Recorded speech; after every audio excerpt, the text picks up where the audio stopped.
ജ്യോതിഷ ഹസ്തരേഖ സംബന്ധമായ ഈ എളിയ വീഡിയോയിലേക്ക് എല്ലാവർക്കും സ്വാഗതം. ഇന്ന് പറയാൻ പോകുന്നത് ഈ ഒരു ലക്ഷണം കണ്ടു കഴിഞ്ഞാൽ നിങ്ങളെ ശിവഭഗവാൻ അനുഗ്രഹിക്കാൻ സമയമായി, നിങ്ങൾക്കുടനെ ശിവഭഗവാന്റെ അനുഗ്രഹം കിട്ടും എന്ന് തന്നെയാണ്. അത് ഏത് ലക്ഷണമാണെന്ന് ഞാൻ പറഞ്ഞുതരാം. ഈ വീഡിയോ നിങ്ങളുടെ കണ്ണിൽ പെട്ടാൽ അത് ശിവൻ ഭഗവാന്റെ നിശ്ചയമാണ്. അത് നിങ്ങൾക്ക് വീഡിയോ കാണുമ്പോൾ മനസ്സിലാവും. കാരണം അതുപോലുള്ള ദിവ്യമായ അറിവാണ് പറഞ്ഞു തരുന്നത്. ഇത് ലോകത്തിൽ ഇതുപോലെ ആരും പറഞ്ഞു തരില്ല. കേൾക്കും മനസ്സിലാവും. ഞാൻ ശിവഭഗവാന്റെ അത്ഭുതകരമായ ഒരു 12 നാമങ്ങൾ അടങ്ങിയ ഒരു 12 മന്ത്രങ്ങൾ കൂവളത്തിലെ ഈ 12 മന്ത്രങ്ങൾ ജപിച്ച് കൂവളത്തിലെ ഭഗവാനെ സമർപ്പിക്കേണ്ട കാര്യങ്ങളും ഒക്കെ പറയുന്നുണ്ട്. ഇത് വേറെ ഒരിടത്തും നിങ്ങൾക്ക് ആരും പറഞ്ഞു തരത്തില്ല. ഈ വീഡിയോ കണ്ണിൽ പെട്ടെങ്കിൽ തന്നെ അത് ശിവഭഗവാന്റെ നിശ്ചയമാണ്, അമ്മ പാർവതി ദേവിയുടെയും. അങ്ങനെയുള്ളവർക്ക് ഈ ദിവ്യജ്ഞാനം കിട്ടത്തുള്ളൂ. അപ്പം നിങ്ങളുടെ ജീവിതത്തിലെ ഒരു ലക്ഷണം കണ്ടു കഴിഞ്ഞാൽ നിങ്ങളെ ശിവഭഗവാൻ അനുഗ്രഹിക്കാൻ സമയമായി എന്നുള്ളൊരു സൂചനയാണ്. നിങ്ങൾക്ക് ഭഗവാന്റെ അനുഗ്രഹം കിട്ടും. അപ്പോൾ അത് ഏത് ലക്ഷണമാണ്, നിങ്ങളത് എന്താണ് ചെയ്യേണ്ടത് എന്നെല്ലാം ഞാൻ വിശദമായിട്ട് പറഞ്ഞുതരാം. വീഡിയോ മുഴുവൻ കാണണം. അത്ഭുതകരമായ 12 മന്ത്രങ്ങൾ പറഞ്ഞു തരുന്നുണ്ട്. അത് ഋഷീശ്വരന്മാരുടെ മഹാരഹസ്യമായ 12 ഒരു വരി മന്ത്രങ്ങളാണ്. ഇത് ഒരിക്കലും നഷ്ടപ്പെടുത്തരുത്. കാരണം ഇതൊരിക്കലും ആരും പറഞ്ഞു തരത്തില്ല ഈ ഒരു കാര്യം. അതുകൊണ്ട് നിങ്ങളത് മുഴുവൻ കേൾക്കാൻ ശ്രമിക്കുക. ബാക്കിയെല്ലാം ഭഗവാന്റെ ഭാഗത്തിൽ സമർപ്പിക്കുന്നു. ഇങ്ങനെ ഒരു വീഡിയോ എനിക്ക് ചെയ്യാൻ പറ്റിയതിന്, ഈ ഒരു ജ്ഞാനം നിങ്ങൾക്ക് പറഞ്ഞുതരാൻ പറ്റിയതിന് ഈശ്വരന് നന്ദി, പരമേശ്വരന് നന്ദി, പരമേശ്വരിക്ക് നന്ദി, ഗുരുക്കന്മാർക്ക് നന്ദി, മഹത്വം. ഞാൻ ഈ വീഡിയോ കാണുന്ന നിങ്ങളെല്ലാം ഞാൻ പ്രണമിക്കുകയാണ്. കാരണം ഇത് വീഡിയോ കാണുന്നവർ ശിവഭഗവാന്റെ പ്രത്യേക അനുഗ്രഹമുള്ളവരാണ്. അതുകൊണ്ട് നിങ്ങളെ ഞാൻ ഹൃദയത്തിൽ നിന്ന് പ്രണമിക്കുന്നു. എനിക്ക് ഈ ഒരു ദിവ്യജ്ഞാനം നിങ്ങൾക്ക് പറഞ്ഞു തരികയാണ്. ആദ്യം ആ ലക്ഷണത്തെക്കുറിച്ച് പറയാം, എന്നിട്ട് നിങ്ങൾ എന്താണ് ചെയ്യേണ്ടത്. അങ്ങനെ ലക്ഷണം ഉള്ളവരെ അല്ലാത്തവർക്കും ചെയ്യാം. എന്താണ് ഭഗവാന്റെ പ്രീതിക്ക് വേണ്ടി ചെയ്യേണ്ടത് അത് പറഞ്ഞുതരാം. അതിനു മുമ്പ് ഒരു കാര്യം പറയാം. നേരിട്ട് കൺസൾട്ടിങ് ഇല്ല, വാട്സപ്പ് വഴി മാത്രമേ ഉള്ളൂ. സംഖ്യ, ജ്യോതിഷ, ഹസ്തരേഖ, ഗ്രഹനില ഇതൊക്കെയാണ് വിശകലനം ചെയ്യുന്നത്. താല്പര്യമുള്ളവർ വാട്സപ്പ് ഇടുക. ഫ്രീ ആകുമ്പോൾ ഞാൻ റിപ്ലൈ തരും. ഇപ്പം കുറച്ച് വർക്കുകൾ ഞാൻ എടുത്തു കഴിഞ്ഞു. അപ്പോൾ ഈ അടുത്ത വർക്കുകൾ എടുക്കുന്ന ഘട്ടത്തിൽ നിങ്ങൾക്ക് ഞാൻ നമ്പർ എഴുതി വെച്ചിട്ട് റിപ്ലൈ ചെയ്യും. ഞാൻ ചെയ്യുന്ന രീതി ആദ്യം പറയും, നല്ല കാര്യം മാത്രമേ പറയത്തുള്ളൂ. എന്നിട്ട് ആ രീതി പറഞ്ഞിട്ട് അത് കേട്ടിട്ട് ആവശ്യമുള്ളവർക്ക് ചെയ്യുക, അല്ലാത്തവർക്ക് ചെയ്യാതിരിക്കുക. ക്ഷേത്രത്തിലേക്ക് ചെയ്യാവുന്ന ലളിതമായ കാര്യങ്ങളെ പറയത്തുള്ളൂ. പിന്നെ നമ്മൾ പ്രയത്നിക്കുകയും കൂടെ വേണം. പിന്നെ ഭാഗ്യസംഖ്യ, ഭാഗ്യനിറം, വിളിക്കേണ്ട ദേവത, ശരനൂൽ രഹസ്യങ്ങൾ അത് ഞാൻ പറയുന്ന ലോകത്താരും പറഞ്ഞു തരത്തില്ല. ഭദ്രകാളി രഹസ്യങ്ങള്, മുരുക രഹസ്യങ്ങള്, അങ്ങനെയുള്ള ചില വിദ്യകളൊക്കെയാണ്. നല്ല നല്ല പ്രാർത്ഥനകളാണ് പറഞ്ഞു തരുന്നത്. അപ്പൊ അതാണ് നല്ല കാര്യം. ഓരോരുത്തർക്കും വേണ്ട കാര്യങ്ങൾ അതാണ് ഗ്രഹനിലയും കൈരേഖയും സംഖ്യാജ്യോതിഷവും നോക്കിയിട്ട് പറയുന്നത്. അപ്പോൾ ഫോൺ വിളിച്ചാൽ കിട്ടത്തില്ല, നേരിട്ട് വന്നാലും നോക്കാൻ സാധിക്കത്തില്ല. കാരണം വാട്സപ്പിലെ വർക്ക് തന്നെ സമയത്തിന് തീരുന്നില്ല. പിന്നെ നിങ്ങൾക്ക് എന്തെങ്കിലും ഒരു അത്യാവശ്യ കാര്യം ഉണ്ടെങ്കിൽ വാട്സപ്പിലെ ചെറിയൊരു വോയിസ് ആയിട്ട് ചുരുക്കി മനസ്സിലാകുന്ന രീതിയിൽ പറഞ്ഞാൽ ഞാൻ എൻ്റെ ശ്രദ്ധയപ്പെടുകയാണെങ്കിൽ എനിക്കറിയാവുന്ന നല്ല കാര്യമാണ് ഞാൻ പറഞ്ഞുതരാം. അതിന് ഫീസോ കാര്യങ്ങളോ ഒന്നുമില്ല കേട്ടോ. വിശകലനം ചെയ്തതിന് മാത്രം ഒരു നിശ്ചിത ഫീസേ ഉള്ളൂ. അപ്പോൾ എല്ലാവരെയും ഈശ്വരൻ അനുഗ്രഹിക്കട്ടെ. ഞാൻ വിശദമായിട്ട് ഈ കാര്യങ്ങളെല്ലാം നിങ്ങൾക്ക് പറഞ്ഞുതരാം. ഓം നർപ്പവി നർപ്പവി നർപ്പവി. എല്ലാവർക്കും നന്മ ഉണ്ടാകട്ടെ. വിശദമായിട്ട് പറഞ്ഞുതരാം. അപ്പോൾ ഈ ഒരു ലക്ഷണം അതേതാണെന്ന് പറഞ്ഞുതരാം. ഈശ്വരൻ നമ്മളിൽ പ്രവർത്തിക്കുന്നത് നമ്മുടെ മുന്നിൽ വന്നൊരു കാര്യം പറയുകയല്ല. നമ്മളുടെ ബോധത്തിലാണ് ഈശ്വരൻ പ്രവർത്തിക്കുന്നത്. ഈശ്വരൻ ഊർജമാണ്. അപ്പം നമുക്ക് ചിലപ്പോൾ തോന്നുക, ഈ തിങ്കളാഴ്ച ദിവസം ഒന്ന് ശിവക്ഷേത്രത്തിൽ പോയാലോ, അല്ലെങ്കിൽ ശനിയാഴ്ച ദിവസം ഒന്ന് ശിവക്ഷേത്രത്തിൽ പോയാലോ. ഇങ്ങനെ ഉള്ളിൻ്റെ ഉള്ളിൽ നിന്ന് തിങ്കളോ ശനിയോ ശിവക്ഷേത്രത്തിൽ പോകണമെന്നൊരു ചിന്ത വരികയാണ്. അങ്ങനെ വന്നാൽ അത് ശിവഭഗവാൻ നിങ്ങളെ അനുഗ്രഹിക്കാൻ പോകുന്നു. ശിവഭഗവാന്റെ അനുഗ്രഹം നിങ്ങൾക്ക് കിട്ടാൻ സമയമായി. നിങ്ങളുടെ ശിവഭഗവാന്റെ അനുഗ്രഹം നിങ്ങൾക്ക് ഉടൻ തന്നെ കിട്ടാൻ പോകുന്നു, അല്ലെ കിട്ടും എന്നുള്ള ഉറപ്പായിട്ടുള്ള ഒരു സൂചനയാണ്. അപ്പൊ തിങ്കളാഴ്ച ശനിയാഴ്ച ശിവക്ഷേത്രത്തിൽ പോകാൻ തോന്നുക, ഉള്ളിൻ്റെ ഉള്ളിൽ തോന്നുക, ഇതാണ് ആ ഒരു ലക്ഷണം. ഇനിയും ഈ തിങ്കളാഴ്ച ശനിയാഴ്ചയുടെയും പ്രത്യേകത എന്താണ്? ശനിയാഴ്ച ശിവക്ഷേത്രത്തിൽ പോയി നിങ്ങൾ 2 പഴുത്ത കദളിപ്പഴം, നന്നായിട്ട് പഴുത്തതായിരിക്കണം, നമ്മൾ ഉപയോഗിക്കുന്ന നെക്കാട്ടിൽ നല്ലതായിരിക്കണം, ഭഗവാനെ സമർപ്പിച്ച് നിങ്ങളുടെ സങ്കടം പറയുക. ഭഗവാൻ എന്തു സാധിച്ചു വരും. പ്രത്യേകമായൊരു നെയ്വിളക്ക് സമർപ്പിച്ച് പ്രാർത്ഥിക്കുക. ക്ഷേത്രത്തിൽ കിട്ടുന്ന 15-20 രൂപയുടെ നെയ്വിളക്ക് നിങ്ങൾക്ക് അതുപോലെ സാമ്പത്തികം തരും. ഇത് തിങ്കളാഴ്ച രാവിലെ ചെയ്യുന്നത് നല്ലതാണ്. ഇനിയും തിങ്കളാഴ്ച ഇത് ശനിയാഴ്ച രാവിലെ ചെയ്യേണ്ട കാര്യമാണ് പറഞ്ഞത്. അപ്പം ഞാൻ ഒന്നുകൂടെ പറയാം, ശനിയാഴ്ച ചെയ്യേണ്ട കാര്യമാണ്. 2 കദളിപ്പഴം നന്നായിട്ട് പഴുത്തത് ഭഗവാന് രാവിലെ, കദളിപ്പഴം മാത്രമായിട്ട് നമ്മൾ ഉപയോഗിക്കുന്നത് നല്ലത് ശനിയാഴ്ചയാണ് ചെയ്യേണ്ടത് കേട്ടോ. ഞാൻ പറഞ്ഞപ്പോൾ തിങ്കളാഴ്ച എന്ന് മാറിപ്പോയതാണ്, ശനിയാഴ്ചയാണ്. ഭഗവാനെ സമർപ്പിച്ച് നിങ്ങളുടെ സങ്കടം പറയുക, ഭഗവാൻ എന്താണേലും സാധിച്ചു വരും. നെയ്വിളക്ക് പ്രത്യേകമായിട്ട് ക്ഷേത്രത്തിൽ കിട്ടുന്ന 15-20 രൂപയുടെ നെയ്വിളക്കോ അല്ലെങ്കിൽ നെയ്യോ, ഒരു ചെറിയ ടിൻ നെയ്യോ നിങ്ങളെ കൊണ്ട് പറ്റുന്ന പോലെ ഭഗവാനെ സമർപ്പിച്ച് സാമ്പത്തികം ആവശ്യപ്പെടുക, ഉറപ്പായിട്ട് സാമ്പത്തികം തരും. ഇനി തിങ്കളാഴ്ചയുടെ പ്രത്യേകത എന്താണ്? ഇപ്പം ശനിയാഴ്ചയെ കുറിച്ചാണ് പറഞ്ഞത്, ഇനി തിങ്കളാഴ്ചയുടെ പ്രത്യേകത എന്താണ്? അവിടെയാണ് എല്ലാ രഹസ്യങ്ങളും ഇരിക്കുന്നത്. തിങ്കളാഴ്ച ശിവക്ഷേത്ര ദർശനം ചെയ്യാൻ മനസ്സിൽ തോന്നിയാൽ പോലും ശിവൻ നിങ്ങളിൽ പ്രസാദിച്ചിരിക്കുന്നുള്ള ലക്ഷണമാണ്. അത് ശനിയാഴ്ച തോന്നിയാലും അങ്ങനെ തന്നെ. ഇനി അതല്ല, നിങ്ങൾക്ക് കുറേ നാളായിട്ട് തോന്നുക ശിവഭഗവാനെ ക്ഷേത്രത്തിൽ പോയെന്ന് കാണണം, അത് ഏത് ദിവസം ആയിക്കോട്ടെ, അങ്ങനെ കാണണമെന്ന് അല്ലെ ഭഗവാനെ തൊഴണമെന്നുള്ളൊരു ആഗ്രഹം ഉള്ളിൽ ഹൃദയത്തിൽ തോന്നിയാലും നിങ്ങൾക്ക് ശിവഭഗവാന്റെ അനുഗ്രഹം കിട്ടാൻ സമയമായി എന്നുള്ള ലക്ഷണം തന്നെയാണ്. അതിൻ്റെ സംശയം വേണ്ട. ഭഗവാൻ നിങ്ങളെ വിളിക്കുന്നു, അത് ഉള്ളിൽ തോന്നണം. പറഞ്ഞാൽ മനസ്സിലായില്ലേ? അവിടെ തിങ്കളാഴ്ചയുടെ രഹസ്യം പറഞ്ഞുതരാം. തിങ്കളാഴ്ച ശിവഭഗവാന്റെ ഏറ്റവും പ്രിയപ്പെട്ട ദിവസങ്ങളിൽ ഒന്നാണ് തിങ്കളാഴ്ച. തിങ്കളാഴ്ച ദിവസം ഭഗവാനെ തൊഴുത് നിങ്ങളെ കൊണ്ടാകുന്ന പോലെ വഴിപാടുകൾ സമർപ്പിച്ച് മനസ്സുകൊണ്ട് കരഞ്ഞ് പ്രാർത്ഥിച്ച് ആ മനസ്സങ്ങ് ചെല്ലണം. ഭഗവാന്റെ ഹൃദയത്തിൽ നിന്ന് വിളി ചെല്ലണം. അങ്ങനെ പ്രാർത്ഥിക്കുന്നവരെ ഒരിക്കലും ഭഗവാൻ കൈവിടത്തില്ല. അതിനെക്കുറിച്ച് ഞാൻ വിശദമായിട്ട് പറഞ്ഞുതരാം. അപ്പം ഈ തിങ്കളാഴ്ച ദിവസം നിങ്ങൾ 12 രഹസ്യ ശിവമന്ത്രങ്ങൾ ജപിച്ചിട്ട് കൂവളത്തുമാല വയ്ക്കണം. ആ മന്ത്രം ഞാൻ അവസാനം പറഞ്ഞുതരാം, മിസ് ചെയ്യരുത്, കാണാതെ പോകരുത് കേട്ടോ. ഇത്രയും അറിഞ്ഞിട്ട് അത് അറിയാതെ പോകരുത്. അപ്പോൾ ആദ്യം ഈ തിങ്കളാഴ്ചയുടെ ചില രഹസ്യങ്ങൾ പറഞ്ഞുതരാം. ഇത് നിങ്ങൾക്ക് ഇത് അറിയുന്നുണ്ടെങ്കിൽ നിങ്ങളുടെ മുൻജന്മ സുഹൃതമാണ്. ശിവഭഗവാൻ നിങ്ങളിലുണ്ട്, ഭഗവാന്റെ അനുഗ്രഹം. അതുകൊണ്ടാണ് ഇനിയും പറയാൻ പോകുന്ന കാര്യങ്ങൾ നിങ്ങൾക്ക് കേൾക്കാൻ പറ്റുന്നത്. അതുകൊണ്ടാണ് നിങ്ങളെ ഞാൻ വീണ്ടും തൊഴുന്നതിൻ്റെ കാര്യം. പുണ്യാത്മാക്കളാണ്. അപ്പം പറഞ്ഞുതരാം. തിങ്കളാഴ്ച നമ്മൾ ക്ഷേത്രത്തിൽ ചെന്നാൽ ചെയ്യേണ്ട പ്രധാന കാര്യം, ഭഗവാന് നിങ്ങൾ പിൻവിളക്കാണ് ആദ്യം ചെയ്യേണ്ടത്. പരമേശ്വരിയുടെ അനുഗ്രഹം അതാണ് ആദ്യം. അമ്മയുടെ പാദങ്ങളിലാണ് ആദ്യം വന്നിക്കേണ്ടത്. ശിവക്ഷേത്രത്തിൽ പോയി പിൻവിളക്കിന് രസീത് എടുത്താണ് ആദ്യം നടക്കി വെക്കേണ്ടത്.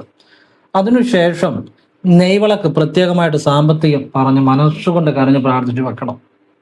ഇത് രണ്ടുമെങ്കിലും നിങ്ങൾ തിങ്കളാഴ്ച ചെയ്യണം. നിങ്ങളുടെ സാമ്പത്തിക നില മാറിയിരിക്കും, നിങ്ങൾ രക്ഷപ്പെട്ടിരിക്കും. കരഞ്ഞ് പ്രാർത്ഥിച്ച് മനസ്സുകൊണ്ട് നടക്കി വെക്കണം.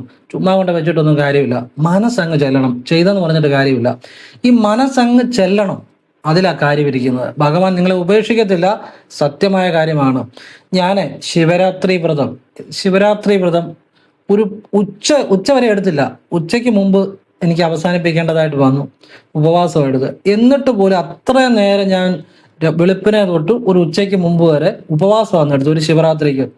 അത്രയും നേരം മാത്രം ഞാൻ എടുത്തിട്ട് പോലും എനിക്ക് ഭഗവാന്റെ ദിവ്യമായ ഒരുപാട് ജ്ഞാനങ്ങൾ, അനുഗ്രഹങ്ങൾ നൽകി. അപ്പം അതിൻ്റെ കാര്യം എന്നാണെന്നറിയോ? നമ്മുടെ മനസ്സിലാണ് കാര്യം ഇരിക്കുന്നത്. ഞാൻ അത്ര ആത്മാർത്ഥമായിട്ട് നിഷ്കളങ്കമായിട്ടാണ് എടുത്തത്. അല്ലെങ്കിൽ നമ്മൾ ഒരു ഉപവാസം മുഴുവനായിട്ട് എടുത്താൽ പോലും അത്ര അനുഗ്രഹം കിട്ടണമെന്നില്ല. ഞാൻ പഠിച്ചുകൊണ്ടിരിക്കുന്ന സമയത്ത് ചെയ്ത കാര്യമാണ് പറയുന്നത്. അപ്പോൾ അതൊരു അറിവിന് വേണ്ടി പറഞ്ഞതേ ഉള്ളൂ. അത് പോട്ടെ. ഞാനിപ്പം പറയുന്നത് തിങ്കളാഴ്ചയെക്കുറിച്ചാണ്, അതിലേക്ക് വരാം. അപ്പം തിങ്കളാഴ്ച ഭഗവാനെ എന്താണ് തിങ്കളാഴ്ചയുടെ പ്രത്യേകത? ഭഗവാനെ സോമൻ എന്നാണ് ശിവനെ അറിയപ്പെടുന്നത്. ശിവന്റെ ഒരു നാമം സോമൻ എന്ന് വെച്ചാൽ എന്താ?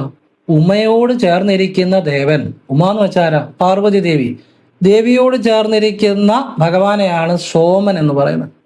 അപ്പം സോമവാര വ്രതം എന്ന് വെച്ചാൽ ഉമയോട് ചേർന്നിരിക്കുന്ന പരമേശ്വരന്റെ വ്രതമാണ് സോമവാര വ്രതം, അതായത് തിങ്കളാഴ്ച വ്രതം. പറഞ്ഞ മനസ്സിലാകുന്നുണ്ടോ? അപ്പം നിങ്ങൾക്ക് തിങ്കളാഴ്ച വ്രതം എടുക്കാൻ പറ്റുന്നവർ വ്രതം എടുക്കുക, അല്ലാത്തവർ എല്ലാവർക്കും ഇപ്പം പറ്റിയെന്ന് വരത്തില്ല. അതുപോലെ ആരോഗ്യസ്ഥിതി അനുകൂലം അല്ലാത്തവരും വ്രതം എടുക്കണ്ട. ഇനി വ്രതം എടുക്കുന്നവരാണെങ്കിൽ ശ്രദ്ധിക്കേണ്ട ചില കാര്യങ്ങൾ ഞാൻ പറഞ്ഞുതരാം. രാവിലെ ചപ്പാത്തി കഴിക്കാം, വെള്ളം കുടിക്കാം, അല്ലെ ചപ്പാത്തിയോ ഫ്രൂട്ട്സോ എന്തെങ്കിലും കഴിക്കാം. നിങ്ങളുടെ ആരോഗ്യസ്ഥിതി അനുസരിച്ച് നിങ്ങൾക്ക് ആവശ്യമുള്ളതനുസരിച്ച് വെള്ളം കുടിക്കാം. ഉച്ചയ്ക്ക് ചോറുണ്ട് അല്പം.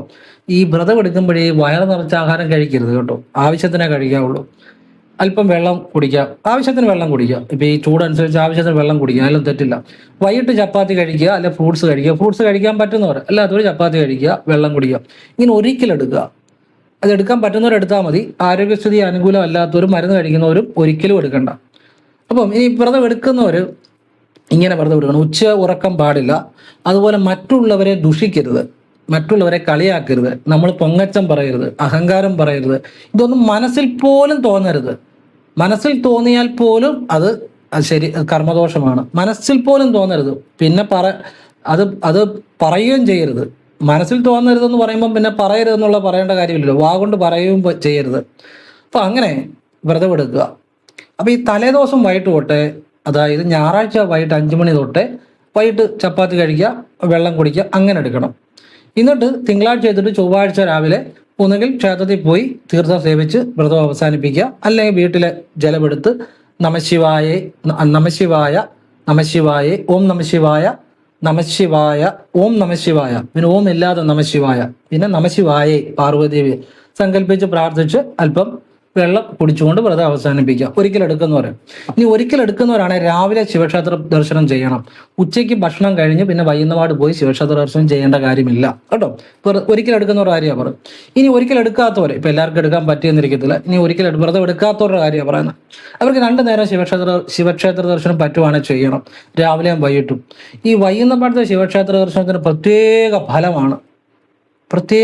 നമ്മുടെ സർവ്വ പാപങ്ങളും തീരും എന്ന് വെച്ചാൽ രാവിലെ പ്രാധാന്യം ഇല്ലെന്നല്ല പറഞ്ഞ്, രാവിലെ ഏറ്റവും നല്ലത് തന്നെയാണ്. പിന്നെ വൈകുന്നേരത്തെ ശിവക്ഷേത്ര ദർശനം നമുക്ക് പെട്ടെന്ന് നമ്മുടെ പാപങ്ങൾ തീരാനും നമ്മുടെ ഏതെങ്കിലും ഒരു പ്രത്യേക കാര്യങ്ങൾ പെട്ടെന്ന് നടന്നു കിട്ടാനും വൈകുന്നേരം തിങ്കളോ ശനിയോ വൈകുന്നേരം ഒരു നെയ്വിളക്ക് ക്ഷേത്രത്തിൽ കിട്ടുന്ന 15-20 രൂപയുടെ നെയ്വിളക്ക് തെളിയിച്ച് ശിവനെ പ്രാർത്ഥിച്ചാൽ നമുക്ക് ഏത് കാര്യം സാധിച്ചു കിട്ടുന്നുള്ളൂ. പക്ഷെ കരഞ്ഞ മനസ്സുകൊണ്ട് നടക്കി വെക്കണം. പ്രാർത്ഥിച്ച് വെച്ച് കഴിഞ്ഞാൽ ഉടനെ അതേക്കുറിച്ച് ചിന്തിക്കരുത്. അതായത് മനസ്സ് ഭഗവാനിൽ ചെല്ലണം, അല്ലാതെ ചെയ്തെന്ന് പറഞ്ഞിട്ട് കാര്യമില്ല. ഈ മനസ്സിലല്ല ഇരിക്കുന്നത്. അതാണ് ഞാൻ പണ്ട് ഈ ശിവരാത്രി വ്രതം ഉപവാസം പകുതി പോലും എടുത്തില്ല. അതിൻ്റെ കാര്യം പറഞ്ഞാൽ മനസ്സിലല്ല ഇരിക്കുന്നത്. അതൊരു അറിവിന് വേണ്ടി പറഞ്ഞതേ ഉള്ളൂ. അപ്പോൾ ഈ തിങ്കളാഴ്ച വ്രതത്തെക്കുറിച്ച് ബാക്കി പറഞ്ഞുതരാം. അപ്പം തിങ്കളാഴ്ച വ്രതം എടുക്കാത്തവര് നിങ്ങൾ ഭഗവാനെ മനസ്സുകൊണ്ട് എപ്പോഴും ശുദ്ധ മനസ്സോടുകൂടി ഭഗവാന്റെ നാമങ്ങൾ ജപിക്കണം. ഫ്രീ ആയിട്ടിരിക്കുമ്പോഴൊക്കെ ഓം നമശിവായ, ഓം ഇല്ലാതെ നമശിവായ, നമശിവായേ എന്ന് വെച്ചാൽ പാർവതീദേവിയാണ്. ഈ 3 മന്ത്രങ്ങളും ഫ്രീ ആയിട്ടിരിക്കുമ്പോഴൊക്കെ ജപിക്കുക. ആഹാരം കഴിക്കുന്നതിന് മുമ്പും വെള്ളം കുടിക്കുന്നതിന് മുമ്പും ഒക്കെ അന്നപാനാദികൾക്ക് മുമ്പ് ശിവശിവ എന്ന് കൊണ്ട് ഉച്ചരിക്കണം. അത് മനസ്സിലല്ല, കൊണ്ടാണ്. ശിവശിവ ശിവശിവ അങ്ങനെ കൂടുതലായിട്ട് ചെയ്യുക അന്നേ ദിവസം. പിന്നെ ഈ അതായത് തിങ്കളാഴ്ച ഭഗവാനെ ശിവക്ഷേത്ര ദർശനം ചെയ്യുന്നവർക്കും, അതായത് ഭഗവാന്റെ സോമവാര വ്രതമായിട്ട് എടുക്കുന്നവർക്ക് ശിവ സാരൂപ്യമായ മുക്തി ഉണ്ടാകുമെന്നാണ് പറയുന്നത്. അങ്ങനെ വ്രതമായിട്ട് എടുക്കുന്നവർക്ക്. ഇനി അതല്ല, നമ്മൾ മനസ്സുകൊണ്ട് വ്രതം എടുക്കാത്തവർ പോലും ആണെങ്കിലും ഭഗവാനെ തിങ്കളാഴ്ച ദർശനം നടത്തി വഴിപാടുകൾ ചെയ്താൽ, ഭഗവാനിലെ മനസ്സ് അതുപോലെ ലയിച്ച് പ്രാർത്ഥിച്ചാൽ അവർക്ക് ഭഗവാൻ എല്ലാ ഭോഗസുഖങ്ങളും നൽകും. എല്ലാ സമ്പത്ത്, സൗഭാഗ്യം, ഐശ്വര്യം, സുഖഭോഗങ്ങൾ എല്ലാം നൽകും. ഭഗവാന്റെ ജീവിതാന്ത്യത്തിൽ ഭഗവാന്റെ ആ മുക്തിയും ഭഗവാൻ നൽകും എന്നുള്ളതാണ്. ഏറ്റവും പരമമായ പുണ്യമാണ് തിങ്കളാഴ്ച വ്രതമെടുത്താൽ. തിങ്കളാഴ്ച വ്രതമെടുത്താൽ അവസാനിക്കാത്ത ഫലങ്ങളാണ്. അതായത് തിങ്കളാഴ്ച വ്രതം എടുക്കുന്നവരും വ്രതം എടുക്കാത്തവരും അറിയേണ്ട ഒരു രഹസ്യം ഞാൻ പറഞ്ഞുതരാം. തിങ്കളാഴ്ചത്തെ പ്രാർത്ഥനകൾ ഫലം കിട്ടണമെങ്കിൽ നിങ്ങൾ ഒരു ത്യാഗം ചെയ്യണം. നിങ്ങളെ കൊണ്ട് പറ്റുന്ന ഒന്നുകിൽ വ്രതം എടുക്കുന്നവർ ഒരിക്കൽ എടുക്കുക, ആരോഗ്യസ്ഥിതി അനുകൂലമുള്ളവർ. അത് എടുക്കാൻ പറ്റാത്തവർ നിങ്ങൾ അന്നദാനങ്ങളോ ദാനധർമ്മങ്ങളോ എന്തെങ്കിലും ഒരു ത്യാഗം ചെയ്യണം അതിൻ്റെ കൂടെ. എന്ന് വെച്ചാൽ നിങ്ങളെ കൊണ്ട് പറ്റുന്ന ഒരു നല്ല കാര്യം അങ്ങനെ തിങ്കളാഴ്ച ചെയ്യണം. ഒരു രഹസ്യമാണ് ഞാൻ പറഞ്ഞു തരുന്നത്. ഞാനീ പറഞ്ഞു തരുന്ന കാര്യം ലോകത്തിൽ ആരും ഇതുപോലെ പറഞ്ഞു തരത്തില്ല. ഇത് നിങ്ങൾ വീഡിയോ നിങ്ങളുടെ കണ്ണിൽ പെട്ടാൽ പോലും അത് ശിവന്റെ ഭഗവാൻ പരമേശ്വരൻ്റെയും പരമേശ്വരിയുടെയും നിശ്ചയമാണ്. എൻ്റെ കഴിവോ നിങ്ങളുടെ കഴിവോ അല്ല. അതുകൊണ്ടാണ് നിങ്ങളെ ഞാൻ ആദ്യം തൊഴുത്. അതിൻ്റെ കാര്യം പുണ്യാത്മാക്കൾക്ക് ഇതൊക്കെ അറിയാൻ പറ്റത്തുള്ളൂ. ഇനിയും നിങ്ങൾ ഈ തിങ്കളാഴ്ച ശിവഭഗവാന് കൂവളത്തും മാല, ഞാനീ പറയുന്ന 12 നാമങ്ങൾ ജപിച്ചുകൊണ്ട് ശിവനടയെ വെക്കുക. കൊണ്ട് ജപിക്കാം. അത് നിങ്ങൾ എഴുതിയെടുക്കണം. എന്നിട്ട് നിങ്ങൾ ജപിക്കുക. അത് കാണാൻ പഠിക്കണം, എളുപ്പമാണ്. ഞാൻ ആ 12 നാമങ്ങൾ ഞാൻ കൈകൂപ്പിക്കൊണ്ട് തന്നെയാണ് ജപിക്കുന്നത്. ഭഗവാനെയും അമ്മയും മനസ്സിൽ ധ്യാനിച്ചുകൊണ്ട്. എത്ര രഹസ്യമായ മന്ത്രങ്ങളാണ്. 12 നാമങ്ങൾ. ഓം മഹാദേവായ നമ, ഓം മഹേശ്വരായ നമ, ഓം ശങ്കരായ നമ, ഓം വൃഷധ്വജായ നമ, ഓം ശൂലിനേ നമ, ഓം കാമാന്തകായ നമ, ഓം ദേവദേവായ നമ, ഓം ശ്രീകണ്ഠായ നമ, ഓം ഈശ്വരായ നമ, ഓം രുദ്രായ നമ, ഓം ശിവായ നമ, ഓം അംബികാനാഥായ നമ. ഇങ്ങനെയാണ് ഈ 12 നാമങ്ങൾ. ഇതിൽ ഓം ശിവായ നമ എന്നുള്ളതാണ് അവസാനം ചെല്ലേണ്ടത്. അംബികാനാഥ എന്നുള്ളത് അതിന് മുമ്പ് ചെല്ലിയാൽ മതി കേട്ടോ. അങ്ങനെ ചൊല്ലണം. എന്നിട്ട് നിങ്ങൾ കൂവളത്തുമാല ഭഗവാന് സമർപ്പിച്ച് നോക്കുക. നിങ്ങളുടെ പരമപുണ്യമാണ് തിങ്കളാഴ്ച രാവിലെ ഇത് ചെയ്യുക. അതോടൊപ്പം തിങ്കളാഴ്ച ഭഗവാന് നെയ്യ് സമർപ്പിക്കുന്നവർക്ക് ഭഗവാൻ സാമ്പത്തികം നൽകും. ഒരുപാട് അനുഭവമുണ്ട്. അനുഭവമുള്ള കാര്യമാണ് ഒരുപാട്. തിങ്കളാഴ്ച നെയ്യ്, നമ്മൾ നെയ്യ് മേടിച്ച് അല്പം നെയ്യ് മേടിച്ച് നെയ്യായിട്ട് സമർപ്പിക്കാം. പിന്നെ അല്ലെ നെയ്വിളക്ക് സമർപ്പിക്കാം. ക്ഷേത്രത്തിൽ കിട്ടുന്ന 15-20 രൂപയുടെ നെയ്വിളക്ക്, അല്ലെ നെയ്യഭിഷേകം ചെയ്യാം. ഇതിലെന്ത് നെയ്യ് ഭഗവാൻ ഏത് രീതിയിൽ സമർപ്പിച്ചാലും മനസ്സുകൊണ്ട് കരഞ്ഞ് പ്രാർത്ഥിച്ച് വിളി അങ്ങ് ചെല്ലണം. അല്ലാതെ ചുമ്മാ നെയ്യ് അടക്കി വെച്ചിട്ട് കാര്യമൊന്നുമില്ല. ഭഗവാനെ എന്നുള്ള വിളി അങ്ങ് ചെല്ലണം. അങ്ങനെ നെയ്യ് സമർപ്പിച്ചവരെല്ലാം സാമ്പത്തികം ഉണ്ടായിട്ടുണ്ട് തിങ്കളാഴ്ച രാവിലെ. എല്ലാവരും കടവാന്ന് പറഞ്ഞ് എല്ലാവരും മെസ്സേജ് ചെയ്യാൻ എല്ലാവർക്കും വലിയ താല്പര്യമാണ്. പക്ഷെ നല്ല കാര്യം നല്ലതായിട്ട് പറഞ്ഞു കൊടുത്ത ആ വീഡിയോ ഒന്നും കാണത്തൂല. ഇതാണ് കടമുള്ളവർ ചെയ്യേണ്ടത്. അങ്ങനെ ചെയ്ത് ഒരുപാട് പേരുടെ ജീവിതം രക്ഷപ്പെട്ടിട്ടുണ്ട്. അതുപോലെ തന്നെ ഈ പ്രദോഷ സന്ധ്യയ്ക്കും, അതായത് പ്രദോഷം എന്ന് പറഞ്ഞാൽ നമ്മൾ കലണ്ടറിൽ നോക്കിയാൽ കാണാം പ്രദോഷം. ആ പ്രദോഷ സന്ധ്യയ്ക്ക് ഒരു മാസം 2 പ്രദോഷമുണ്ട്. 2 പ്രദോഷത്തിനും ചെയ്യാം. പ്രദോഷ സന്ധ്യയ്ക്ക് ശിവക്ഷേത്രത്തിൽ നെയ്യോ നെയ്യഭിഷേകമോ നെയ്വിളക്കോ ഇത് 3-ൽ ഏതെങ്കിലും ഒന്ന് സമർപ്പിച്ചാലും ധനം ധാരാളം വരും. തിങ്കളാഴ്ച രാവിലെയും കിട്ടും. തിങ്കളാഴ്ച രാവിലെയും ചെയ്യാം, പ്രദോഷ സന്ധ്യയ്ക്കും ചെയ്യാം. അതുപോലെ ഭഗവാന് കൂവളത്തിൽ അർച്ചന തിങ്കളാഴ്ചകളിൽ സമർപ്പിച്ചാൽ മുൻജന്മ പാപങ്ങളൊക്കെ തീരും. കൂവളത്തിലെ അർച്ചനയും മൃത്യുഞ്ജയ അർച്ചനയും തിങ്കളാഴ്ച ചെയ്താൽ ദുരിതങ്ങൾ മാറും. നെയ്യ് സെപ്പറേറ്റ് ആയിട്ട് എപ്പോഴും വെക്കണം, പ്രത്യേകമായിട്ട് വെക്കണം. അത് സാമ്പത്തികത്തിന് കേട്ടോ. അതുപോലെ തന്നെ പാലഭിഷേകം തിങ്കളാഴ്ച ഭഗവാന് ചെയ്താൽ ശത്രുദോഷങ്ങൾ മാറും, ശത്രുക്കളുടെ മേൽ വിജയം ഉണ്ടാകും എന്ന് തന്നെയാണ്. ഭഗവാന് പാലഭിഷേകം ശനിയാഴ്ച ചെയ്താൽ. അതുപോലെ തന്നെ കരിക്കഭിഷേകം ശനിയാഴ്ചയല്ല തിങ്കളാഴ്ച കേട്ടോ, പറഞ്ഞപ്പോൾ മാറിപ്പോയതാണ്. കരിക്കഭിഷേകം തിങ്കളാഴ്ച ചെയ്താലും സർവ്വ ഐശ്വര്യങ്ങളും ഉണ്ടാകും, നമ്മുടെ കർമ്മദോഷങ്ങളൊക്കെ മാറും എന്നത് തന്നെയാണ്. വീണ്ടും നമുക്ക് തിങ്കളാഴ്ച ഭഗവാനോട് കൂവളത്തിലർച്ചന അല്ലെങ്കിൽ കൂവളത്തുമാല അല്ലെങ്കിൽ നെയ്വിളക്ക്, നെയ്വിളക്ക് സാമ്പത്തികം പ്രാർത്ഥിക്കണം. നമ്മൾ ഭഗവാനോട് ഒരു പ്രാർത്ഥനയും കൂടെ തിങ്കളാഴ്ച ശിവക്ഷേത്രത്തിലെ ഭഗവാന്റെ നേരെ ഒന്ന് പ്രാർത്ഥനയും കൂടെ ചെയ്യാം. മനസ്സുകൊണ്ട് പ്രാർത്ഥിച്ചാൽ മതി. പരമേശ്വര, ദേവാദിദേവ, മഹാദേവ, പരമേശ്വരി അമ്മേ, ഞാൻ അറിഞ്ഞും അറിയാതെയും ചെയ്തിട്ടുള്ള എല്ലാ കർമ്മങ്ങളും എന്നോട് ക്ഷമിക്കണേ. അച്ഛനും അമ്മയും ഒരു മകനോട് ക്ഷമിക്കുന്ന പോലെ എന്നോട് ക്ഷമിക്കുമാറാകണേ. എൻ്റെ ജീവിതത്തിലേക്ക് കടന്നു വരണേ. എനിക്ക് സർവ്വ ഐശ്വര്യങ്ങളും നൽകണേ. എന്നെ നയിക്കണേ.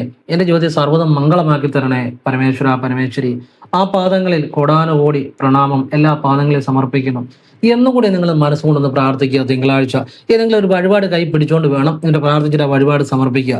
ഒരു കൂവളത്തും മാലയോ അല്ലെങ്കിൽ കൂവളത്തിലെ അർച്ചനയ്ക്കുള്ള രസീതോ അല്ലെങ്കിൽ നെയ്വിളക്ക് വേണമെങ്കിൽ സമർപ്പിക്കുക. അങ്ങനെ പ്രാർത്ഥിച്ച്, പക്ഷേ സാമ്പത്തികമായിട്ടൊക്കെ ബുദ്ധിമുട്ടുള്ള ഒരു സാമ്പത്തികം തന്നെ പ്രാർത്ഥിച്ച് സമർപ്പിക്കുക.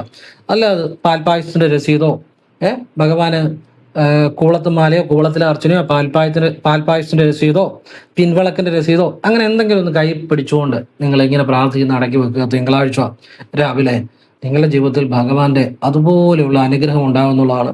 പിന്നെ തിങ്കളാഴ്ച ഭഗവാന് ചന്ദനം കൊണ്ട് മുഖച്ചാർത്ത് നടത്തിയാൽ, നമ്മളിപ്പോൾ ഒരാൾ അർജന്റായിട്ട് ആശുപത്രി ICU കിടക്കുന്നു, അപ്പം രക്ഷപ്പെടാതിരിക്കാം, വളരെ സീരിയസ് ആണെന്ന് വിചാരിച്ചു, അപ്പം നമ്മൾ നല്ല ട്രീറ്റ്മെന്റ് കൊടുക്കുക. അതോടൊപ്പം നമുക്ക് ചെയ്യാവുന്ന ഏറ്റവും നല്ലൊരു പ്രാർത്ഥനയാണ് തിങ്കളാഴ്ച ശിവഭഗവാന് ചന്ദനം കൊണ്ട് മുഖച്ചാർത്ത് ഒന്നുകിൽ നേരുക, കൈയും കാലും മുഖവും കഴുകി എവിടെ നിന്ന് വേണമെങ്കിലും കുളിമുറി എന്നോ കക്കൂസി എന്നോ എവിടെ നിന്ന് വേണമെങ്കിലും നേരം, അതിനകത്തൊന്നും കുഴപ്പമില്ല. പറഞ്ഞാൽ മനസ്സിലായില്ല. അല്ല, ഞാൻ പറഞ്ഞത് മനസ്സിലാണ് കാര്യം ഇരിക്കുന്നത് ഞാൻ പറഞ്ഞിട്ടുണ്ടല്ലോ, അതറിയാവുന്നവർക്കറിയാം. അപ്പം നിങ്ങൾ നേരുക. ഇപ്പം കുളിമുറി കക്കൂസൊക്കെ കയറി ചിലപ്പോൾ അങ്ങനെ ആയിരിക്കും നമുക്കൊരു സാഹചര്യം കിട്ടുന്നത്. അങ്ങനെയാണെങ്കിൽ ഇടത്തുകാല് വെച്ച് കയറണം, എന്നിട്ട് വലതുകാല് വെച്ചതാങ്ങോ വെളിയിലോട്ട്. അത് ശ്രദ്ധിക്കണം, നെഗറ്റീവ് ബാധിക്കാതിരിക്കാം. അപ്പം ഭഗവാൻ അല്ലെ വീട്ടിൽ നിന്ന് കുളിമുറിയിൽ നിന്ന് എവിടെ നിന്ന് വേണമെങ്കിലും നേരം കൈയും കാലും മുഖം കഴുകിയിട്ട് നേരുക. ചന്ദനം കൊണ്ട് മുഖച്ചാർത്ത് ഒരു തിങ്കളാഴ്ചത്തേക്ക് നേരുക. ഒരു തിങ്കളാഴ്ച പോയി ചെയ്യുക. ഈ അർജന്റായിട്ട് ആരെങ്കിലും ICU കിടക്കുന്നു, എന്തെങ്കിലും ഒരു മാർഗം ഉണ്ടെങ്കിൽ ഭഗവാൻ ആ വ്യക്തിക്ക് അതിൻ്റെ അനുഗ്രഹം കൊടുക്കും. പിന്നെ ബാക്കിയല്ല ഈശ്വരൻ്റെ കൈ. ഈ വിധിയെ ആർക്കും മാറ്റിമറിക്കാൻ സാധിക്കത്തില്ലല്ലോ. കാരണം വിധി എന്ന് പറഞ്ഞാൽ അത് നിലനിൽക്കുന്നതുകൊണ്ടാണ് ആ ഈശ്വരന് തന്നെ ആ വിധിയെ ആർക്കും ഒന്നും ചെയ്യാൻ പറ്റത്തില്ല. കാരണം കർമ്മത്തിൽ അടിസ്ഥാന വിധി. പിന്നെ എന്തെങ്കിലും ഒരു നീക്കുപോക്ക് ചെയ്യാമെങ്കിൽ ഭഗവാൻ ചെയ്തു വരും. അങ്ങനെ രക്ഷപ്പെട്ട ധാരാളം ആളുകളുണ്ട്. നല്ല ട്രീറ്റ്മെന്റും കൊടുക്കണം. അപ്പോൾ ഇങ്ങനെ ഈ തിങ്കളാഴ്ചയ്ക്ക് ഒരുപാട് പ്രാധാന്യം, അത് ഒരുപാട് അത് അനുഭവമുള്ള കാര്യം കേട്ടോ. തിങ്കളാഴ്ചയ്ക്ക് ഒരുപാട് പ്രാധാന്യമുണ്ട്. അപ്പൊ ഈ ഭക്തിയാണ് പ്രധാനം. ഭഗവാനെ എന്നുള്ള ആ ലയം, ആ വിളി, അതിലാണ് കാര്യമിരിക്കുന്നത്. അല്ലാതെ നമ്മൾ എന്ത് സമർപ്പിച്ചു എന്ന് കരുതുന്നതല്ല. തിങ്കളാഴ്ച നമ്മൾ ആ ഭഗവാനെ എന്നുള്ള ആ പ്രാർത്ഥനയിൽ നമ്മൾ ഭഗവാനെ എന്ത് സമർപ്പിച്ചാലും നിങ്ങളുടെ കയ്യിൽ ഉള്ള പോലെ ഒരു ഇച്ചിരി എണ്ണ ആയിക്കോട്ടെ, എള്ളെണ്ണ ആയിക്കോട്ടെ, അല്ലെങ്കിൽ ഒരു കൂവളത്തിലെ 3 ഇതളോടുകൂടി ഒരു കൂവളത്തിലെ ആയിക്കോട്ടെ, നിങ്ങളുടെ ഉള്ളത് ഭഗവാനെ സമർപ്പിച്ചാൽ മതി. സത്യസന്ധമായിട്ട് നിങ്ങൾക്ക് ചെയ്യാൻ പറ്റുന്ന ചെയ്യണം. പിന്നെ ഒന്നുകിൽ അന്നദാനം ചെയ്യണം, അല്ലെങ്കിൽ വെറുതെ എടുക്കാൻ പറ്റുന്നവർ ഏതെങ്കിലും 1 കിലോ വല്ലതും എടുക്കുക, അല്ലെ അന്നദാനം, അല്ലെങ്കിൽ ഏതെങ്കിലും ഒരു ത്യാഗം, നമുക്ക് പറ്റുന്ന ഒരു ത്യാഗം, അന്നദാനമോ അതുപോലുള്ള കാര്യങ്ങളോ ചെയ്യുക. അതാണ് കൂടുതൽ ഫലം കിട്ടുന്നത്. തിങ്കളാഴ്ച നമ്മൾ എന്നിട്ട് ഭഗവാനെ രാവിലെ വൈകിട്ടും ഒക്കെ പോയി തൊഴാം. അത് വലിയ പാപകരമാണ്. പിന്നെ തിങ്കളാഴ്ച നിങ്ങൾ ശിവ എന്ന് ആഹാരം കഴിക്കുന്നതിന് മുമ്പ്, വെള്ളം കുടിക്കുന്നതിന് മുമ്പ് ഒക്കെ ജപിക്കുക. പ്രത്യേക ഫലം അത് എന്നും ജപിക്കാം കേട്ടോ. ഭഗവാന്റെ അനുഗ്രഹം നിങ്ങൾക്ക് ഏറ്റവും വളരെ നല്ല രീതിയിൽ ഉണ്ടാകും എന്നുള്ളതാണ്. ഭഗവാനെ നിങ്ങളിലെ, അതായത് നിങ്ങൾക്ക് ശിവക്ഷേത്രത്തിൽ പോകണമെന്നൊരു ചിന്ത തോന്നുന്നുണ്ടെങ്കിൽ പോലും നിങ്ങൾക്ക് ഭഗവാൻ അനുഗ്രഹിക്കാൻ സമയമായി എന്നുള്ളത് തന്നെയാണ്. ഇപ്പൊ നിങ്ങൾ ഈ വീഡിയോ നിങ്ങളുടെ കണ്ണിൽ പെടുന്നുണ്ടെങ്കിൽ ഭഗവാൻ നിങ്ങളിൽ പ്രവർത്തിക്കുന്നു, അല്ലെ ഭഗവാന്റെ നിശ്ചയമാണ് നിങ്ങളിത് കാണുന്നത്. നിങ്ങൾ ഭഗവാന്റെ അനുഗ്രഹം ഉള്ളവരാണ്, അത് യാതൊരു സംശയവും വേണ്ട. കാരണം അങ്ങനെ ഭഗവാനെക്കുറിച്ച് ഞാൻ ഈ പറഞ്ഞു തരുന്നത് സത്യസന്ധമായ കാര്യങ്ങളാണ് പറഞ്ഞു തരുന്നത്. ആ അനുഭവങ്ങളുടെ അടിസ്ഥാനത്തിലുള്ള കാര്യമാണ് പറഞ്ഞു തരുന്നത്. അങ്ങനെയുള്ള കാര്യങ്ങളാണ് പറഞ്ഞു തരുന്നത്. അപ്പൊ ഇത് ഭഗവാന്റെ വലിയ അനുഗ്രഹങ്ങൾ കിട്ടുന്ന കാര്യങ്ങളാണ് പറഞ്ഞു തരുന്നത്. നിങ്ങളുടെ ജീവിതം എന്നേക്കുമായി മാറ്റുന്ന കാര്യങ്ങളാണ് പറഞ്ഞു തരുന്നത്. അപ്പൊ ഇങ്ങനെ ഈ തിങ്കളാഴ്ചകൾക്ക് ചില രഹസ്യമുണ്ട്. അപ്പൊ തിങ്കളാഴ്ചയോ ശനിയാഴ്ചയോ നിങ്ങൾക്ക് ശിവക്ഷേത്രത്തിൽ പോകണമെന്ന് മനസ്സിൽ അതിയായിട്ട് തോന്നുന്നുണ്ടെങ്കിൽ നിങ്ങളെ ഭഗവാൻ വിളിക്കുന്നു എന്ന അർത്ഥം. നിങ്ങളുടെ സമയം മാറുന്നു, നിങ്ങളെ ഭഗവാൻ അനുഗ്രഹിക്കാൻ സമയമായി എന്നാണ്. ഇനി അതല്ല, ഏതെങ്കിലും ദിവസമാണെങ്കിലും ശിവക്ഷേത്രത്തിൽ പോകണം നിങ്ങൾക്ക് തോന്നുകയാണെങ്കിൽ നിങ്ങളുടെ സമയം മാറാൻ പോകുന്നു, നിങ്ങളിൽ ഭഗവാൻ അനുഗ്രഹിച്ചിരിക്കുന്നു എന്നാണ്. ഇനിയും ഈ മറ്റൊരു ലക്ഷണം കൂടെ പറഞ്ഞുതരാം. ശിവഭഗവാന്റെ അനുഗ്രഹം നിങ്ങളിൽ ഉണ്ടാകുന്നതിന് വേറൊരു മറ്റൊരു ചെറിയ ലക്ഷണം, മറ്റ് 1-2 ലക്ഷണങ്ങളൂടെ പറഞ്ഞുതരാം. ചെറിയെന്നല്ല, വലിയ 1-2 ലക്ഷണങ്ങൾ പറഞ്ഞുതരാം. നിങ്ങൾക്ക് ദാനധർമ്മം ചെയ്യാൻ മനസ്സിൽ തോന്നുന്നുണ്ടെങ്കിൽ നിങ്ങൾക്ക് ശിവകൃപ ഉണ്ടായിട്ടുണ്ട്. അതായത് ഒരാളെ സഹായിക്കാൻ, ഒരു വയ്യാത്ത ഒരാളെ സഹായിക്കാൻ, നിങ്ങൾക്ക് ഒരാളെ അത് ശാരീരികമായിട്ട് സഹായിക്കാനോ സാമ്പത്തികമായിട്ട് സഹായിക്കാനോ, എങ്ങനെ മനസ്സിൽ ഒരു സഹായ മനസ്ഥിതി നിങ്ങൾക്ക് തോന്നിയെങ്കിൽ നിങ്ങൾക്ക് ശിവകൃപ ഉണ്ടായി, നിങ്ങൾ ശിവഭഗവാൻ പ്രവർത്തിക്കുന്നു, നിങ്ങളുടെ ജീവിതം മാറാൻ പോകുന്നു. ശിവന്റെ അനുഗ്രഹം ഉണ്ടാകുമ്പോൾ പരമേശ്വരിയുടെ അനുഗ്രഹം ഉണ്ടാകും, മഹാലക്ഷ്മിയുടെ അനുഗ്രഹം ഉണ്ടാകും, കുബേരന്റെ അനുഗ്രഹം ഉണ്ടാകും. ഇത് അറിഞ്ഞിരിക്കുക, രഹസ്യമാണ്. അപ്പൊ നമുക്ക് ഒരാളെ ഹെൽപ്പ് ചെയ്യാൻ തോന്നും, നമുക്ക് സത്യസന്ധമായിട്ട് ഒരാൾക്ക് അർഹമായിട്ട് നമ്മളെ കൊണ്ട് പറ്റുന്ന രീതി സഹായിക്കാൻ തോന്നും. ശിവഭഗവാൻ അനുഗ്രഹം ഉണ്ടായി ഉള്ളതാണ് എൻ്റെ അർത്ഥം. ചെടികൾക്കൊക്കെ വെള്ളം ഒഴിക്കാൻ, ചെടികളെ സംരക്ഷിക്കാനൊക്കെ തോന്നും. ഭഗവാന്റെ അനുഗ്രഹം ഉള്ളതുകൊണ്ടാണ്. പ്രകൃതിയോട് എപ്പോഴും തോന്നും. കാരണം ഭഗവാൻ എന്ന് പറഞ്ഞാൽ അമ്മ പാർവതി ദേവിയും ഭഗവാനും ഒന്നാണ്. അതാണ് ഏറ്റവും വലിയ രഹസ്യം. അതായത് ചലനത്തെ നിയന്ത്രിക്കുന്ന ചലനത്തിനുള്ളിലെ കേന്ദ്രമാണ് ശിവഭഗവാൻ, ചലനമാണ് പാർവതി ദേവി. ശക്തി എന്ന് പറഞ്ഞാൽ ചലിക്കുന്നു. ഞാൻ നിങ്ങളോട് എപ്പോഴും പറയുന്നുണ്ട്, പെട്ടെന്ന് മനസ്സിലാക്കാൻ ഉദാഹരണം പറഞ്ഞാൽ, പമ്പരം കറക്കുന്നു, ആ പമ്പരത്തിന്റെ ചലനമാ ശക്തി പാർവതി ദേവി. ആ ചലനത്തിനുള്ളിലെ ആ പമ്പരത്തിന്റെ ഒരു കേന്ദ്രമുണ്ട് അതിനെ നിയന്ത്രിക്കുന്നത്, അതാ ശിവഭഗവാൻ. അപ്പൊ ഈ ചലനത്തിനുള്ളിൽ ചലനത്തെ നിയന്ത്രിക്കുന്ന ഒരു കേന്ദ്രവുമുണ്ട്.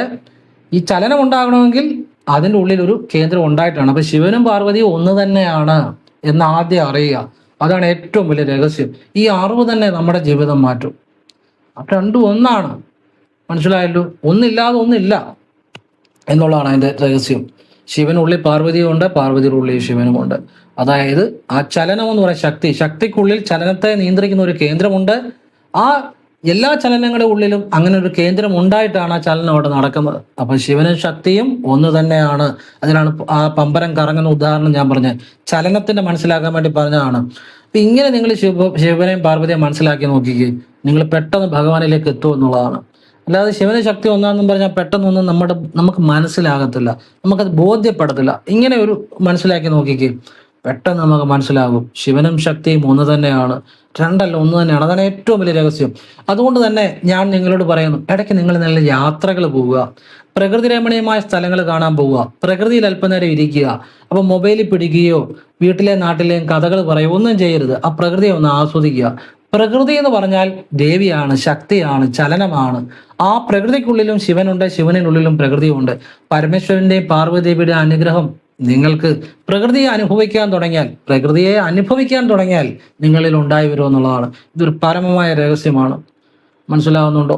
ജീവിതം മാറും, അവിടം തൊട്ട് മാറും. നിങ്ങൾ നല്ല നല്ല യാത്രകൾ പോവുക, പ്രകൃതിയെ അനുഭവിക്കുക. മൊബൈലിലൊന്നും എടുക്കാതെ, ചുമ്മാ വർത്താനം പറയാതെ നിങ്ങൾ ആ പ്രകൃതിയിൽ ഒന്ന് ലയിച്ചിരിക്കുക. കണ്ണു തുറന്നുകൊണ്ട് തന്നെ നിങ്ങൾ ആ പ്രകൃതി ഒന്ന് അനുഭവിക്കുക. അവിടെ നിന്ന് ശ്വാസോച്ഛ്വാസത്തെ നിങ്ങളൊന്ന് അനുഭവിക്കുക. നിങ്ങൾ ആ പ്രകൃതിയെ അനുഭവിക്കുക. നിങ്ങൾ ഒരു ചിന്തയില്ലാതെ പ്രകൃതിയെ ഒന്ന് മനസ്സിലേക്ക് ഉൾക്കൊള്ളുക. നിങ്ങൾക്ക് ആ പരമേശ്വരന്റെയും പരമേശ്വരിയുടെയും അനുഗ്രഹം നിങ്ങളിൽ ഉണ്ടായി എന്നുള്ളതിൻ്റെ ഒരു ലക്ഷണമാണത്. മനസ്സിലായില്ലേ? അപ്പൊ ഇങ്ങനെ ചില രഹസ്യങ്ങളുണ്ട്. അപ്പൊ ഇങ്ങനെയുള്ള നിങ്ങൾ ചെയ്തു നോക്കി, ഉറപ്പായിട്ടും ജീവിതം മാറും. ആഴ്ചയിൽ ഒന്ന് നിങ്ങൾ നല്ല യാത്രകൾ ചെയ്യുക. ഒരുപാട് ദൂരെ യാത്ര ചെയ്യരുത്, അത് ശരീരത്തിന് ക്ഷീണമേ ഉണ്ടാകത്തുള്ളൂ.